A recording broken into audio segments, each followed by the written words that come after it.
Welcome along, punters, to Talkin Thru Your Kick. A little bit delayed this week because of the long weekend in the northern states, but what a weekend it was as we introduced the team. Sydney Swans and Melbourne Storm. It's a bit bizarre, Neil Evans, that the AFL is in Sydney and the NRL is in Melbourne. We're living in a topsy-turvy world. Yes, but two terrific betting games, AFL and the league. I think the Storm, look, they were very solidly back. But you talk about the racing, what a marathon weekend. It seems a year ago that Piero ran, and look, we'll talk about it later, but massive action around Piero, of course, for the Cox Plate.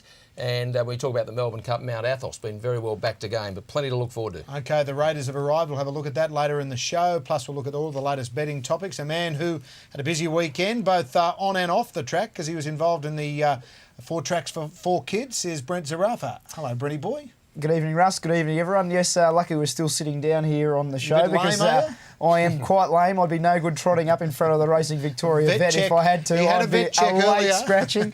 I would be out, and I backed up at Randwick track work this morning, so forgive me if I look a little bit tired. And a man who literally had a bet on every race across the long weekend, everywhere, Nick Quinn. Hello, Quinny. Well, there was a winner in every race. I kept stressing that. And for punters, I think they took the chocolates over the weekend.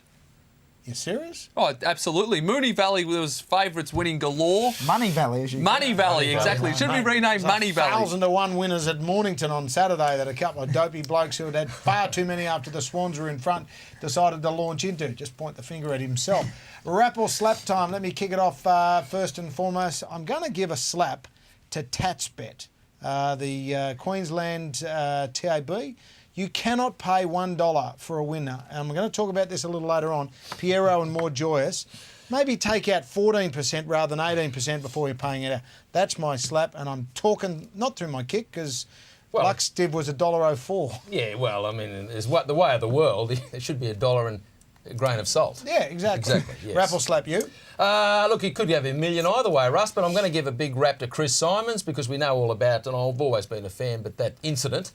He found the sunny fine, maintained his sense of humour. He's going to be out for a while, but he found time to have a few gags towards Tommy Sadler. Good on him. Broke his foot and tweeted that he thought the jockeys were ringing for an ambulance. Yes. They were actually ringing to nick his rides, which I thought was very funny. Exactly. I know he's a bit of a scallywag of the jockeys' room, but sense of humour, brilliant stuff. Follow him when he gets back. Brenty boy. I'm going to give a big rap to Richard Callender. I know he works here on TVN and gets plenty of accolades for his 4 tracks, 4 kids charity, but part of the walk yesterday, the first time that I'd got involved, and certainly was a very big event, over $300,000 raised for the Sydney Children's Hospital Foundation, and I think it was an event that is very well done. And he started that, and I think that charity is starting to get legs across other states as well. Well done to our mate Richie, and he'll be a bit sore, and Harry Chafer made an appearance about 6 o'clock last night. The tubes of Vaseline were certainly getting called for very early on in the piece. We hadn't even got to Rose Hill yet, and he was already asking for it from the support cars. Even the chemist, the Vaseline, was saying, no, not me, you, mate.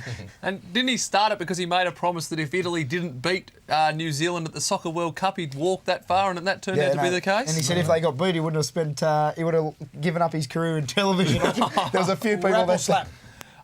Big rap for Dale Smith. He's one of the most popular jockeys in Victoria. He's one of the most hard-working. He's probably not a household name, but he rides all the Mick Price horses in their track work, then normally sticks with horses for their first or second start before the likes of Damien Oliver, Glenn Boss or Craig Newitt get the nod.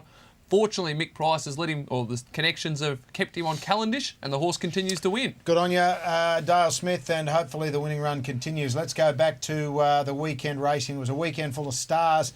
Going to get each of the boys to tick off their star of the weekend. Neil, you've picked More Joyous. No dramas as to why. Of course, she was an outstanding mare. Let's take you through this race. When is she going to get some decent opposition? But yes, that's probably one thing. But I suppose if you're under, you wouldn't care. Just pocket the 200 and walk away. Well, that's what it was all about, Russ. Just a lovely barrier trial for the great mares before she heads to Melbourne. But she was $1.04, the shortest priced fixed ticket in the world going into the weekend. And what the big punters do, they probably went some massive bets at the Lux Div, just hoping that one dividend will hold out there. But they never had anything to worry about. No, never at all. She travelled along, got to the right part in Wooshka, and how far will she go? She could have gone on the wrong part. She still would have beaten them. She was outstanding. Obviously off to the Toorak next start. Let's be honest, why wouldn't she cane that field up? Absolutely. Brenty boy, you're going with the glamour horse? Obviously Piero was very impressive there at Moonee Valley on Friday night. The Bill Stud Stakes. It was pretty much another barrier trial. It was a click up from the 800 for him. He rolled around the turn, put his ears back and cruised on into now $1.45 or $1.40 favourite for the Caulfield Guineas, and I can't see him being beaten.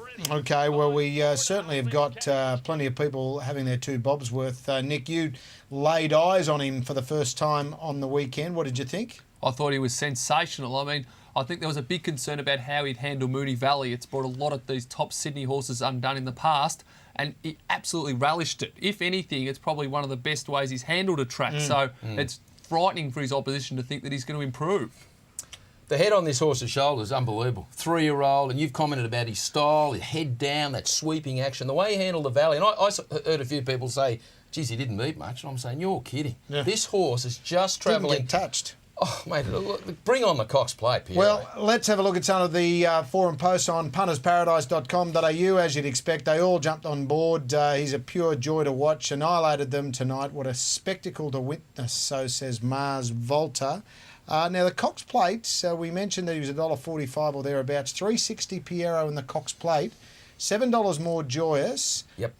Presier's been given the wind out. Managar Ocean Park, obviously well and truly in the market.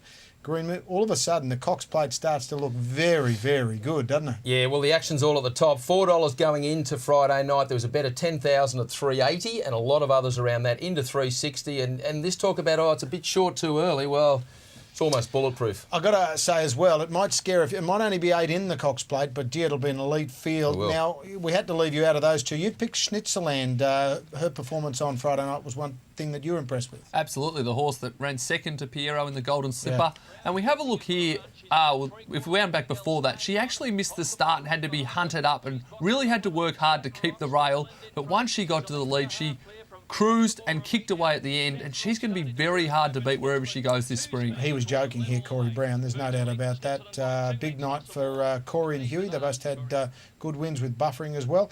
Question for you, gentlemen. Schnitzerland's won 3 now since a spell. More Joyous has won 3, I think, and Piero's won the 2. Here's a question from Scott. Just wondering who people think is more likely to lose first. More Joyous, Piero, Schnitzerland. More Joyous. Why? Well, she'll get 60-odd kilos in the Toorak. Now, that's very winnable for her, don't get me wrong, but I think Piero's, for all the reasons I've just said, Schnitzerland's proved that she can do it at both ends of the race, super tough. Probably only bad luck brings her undone in the right sort of races. So I'm going to say, if it's not the Toorak, Cox plate, More Joyous gets beat. Okay. Piero. You're not jumping on the Piero, but you think he gets beaten the Cox plate? I'm talking through my kick. I'll back More Joyous to win the Cox plate, and I'm sticking with her. What price? That's a good reason. $9. It's not much shorter than that now. But no, I think Piero will just win the Caulfield Guineas. He'll go around so short in the Cox plate, it's not funny. Yeah. Schnitzerland will win the Champagne Stakes, but the Coolmore Stud Stakes at the next start is after the Cox plate. So I think More Joyous will win the Toorak, and I think she'll go close to winning the Cox plate. Okay, Quinny. I'm going to stick with Neil Evans. I think that More Joyous will be beaten by Piero in the Cox plate. I think she'll win the Toorak. Let's have a lunch on it. Let's have that slap you over from last spring. All in. Whatever I choose, Tony, I can stop. I stopped Flat Owl on the weekend. Flat Owl. Please, give me a break. But $1.35 enticing. I just thought it was stealing a bit of odds on a couple of others that I also stopped, but in the end it wasn't the case. I did find the Swans, but only because of my heart, not my head. A lot better price than Flat Owl. Here's an email to us at ttyk@tvn.com.au. We'll go through all of that in a second. Guys, the Tats payout for... someone's on my team. Piero and More Joyous was $1, meaning whatever they held on the race, 100% was on these two. Or did they take their 18% out first and then pay out what was remaining? I suggest that's exactly what happened. Surely they have to be under an obligation in those circumstances to reduce the takeout and pay at least 101, as you or I were saying. Because you've got about a double. Yep. A 2-horse double, and you get your money back for backing 2 winners. You got the thrill of it, though. You got to cheer twice as they both went round. No, let's be serious here. There must be some sort of but let's be serious. Obligation. Well, obligation or not, but is anyone really going to have an all-up $1.03 into $1.04? Well, mate, what happens if Grandma wants to have $5 on Piero? She goes, I don't care if I only get 5. Yeah, you got more back for Black Caviar. In theory, you're 100% 21 right. in a row. In theory, you're 1,000% right, Russ. Or is it 22? You ever bring up the... 22. 22, sorry about that. Bring My up the point, setters don't you get the dirts with that? Yes, I do. It shouldn't happen. It shouldn't happen. Surely, I thought the minimum dividend had to be $1.04, and I can't see why it can't. There's no 4-cent pieces out there in the world. The minimum dividend should be $1.05. I've End of used to story. see $1.02 a little bit. Why can't you get... Well, More Joyce opened 102 out to 103 on course there at. Defied the alarming drift though to win.